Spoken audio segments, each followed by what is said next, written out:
ఓం శ్రీ పుణ్యలింగేశ్వర స్వామి నమః. హైదరాబాద్ ని whole city నుంచి వచ్చాము. ఇక్కడ ఇన్స్టాగ్రామ్ లో చూసినాము, చూడడం అయిపోయింది కానీ ఇప్పటి వరకు రావడం అయితే కాలేదు. ఇక దర్శనం అయినందుకు కూడా మనకు చాలా బాగా అనిపిస్తుంది. ఒక్కొక్క క్షేత్రానికి అయితే పోలేం, మాకైతే వీలు కాదు. ఇక్కడ ఎన్ని క్షేత్రాలు ఒక్క దగ్గరనే దర్శనం ఇచ్చినందుకు చాలా బాగా అనిపించింది మాకు. ఇక్కడ చూస్తే ఇక్కడ ఎంత మనశ్శాంతిగా ఉందంటే అసలు పీస్ఫుల్ గా ఉంది. ఇంత మంచి క్షేత్రం నేను ఇక్కడైతే చూడలేం. ఇక్కడ వచ్చినందుకు కూడా మాకు కూడా చాలా బాగా అనిపిస్తుంది. అమ్మవారి దర్శనం ఒకటి, విఘ్నేశ్వరది, గోశాల కూడా చాలా బ్రహ్మాండంగా కట్టారు. గోశాల కూడా అభిషేకాలు అయితే మేము మా చేతుల దగ్గర పోయినా కూడా అభిషేకం చేయించారు.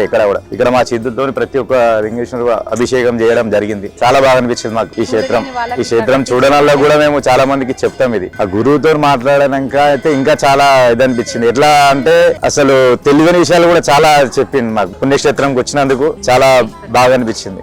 సర్వం శివమయం అనేలా చౌటుప్పల్లో నిర్మించిన ద్వాదశ జ్యోతిర్లింగాల సహిత శ్రీ పుణ్యలింగేశ్వర స్వామి క్షేత్రాన్ని దర్శించి తరించండి. ఇక్కడ కుటుంబ సభ్యులందరూ ఒకేసారి 12 జ్యోతిర్లింగాలకు అభిషేకం చేసుకోవచ్చు. శ్రీ జయసిద్ధి గణపతి, శ్రీ మాణిక్యాంబాదేవి ఆలయాలు కూడా ఉన్నాయి. దాతల సాయంతో నిర్మించిన శ్రీ పుణ్యలింగేశ్వర స్వామి ఆలయ పూర్తి నిర్మాణం కోసం మీ శక్తి కొలది సాయం చేసి పుణ్యం కట్టుకోండి.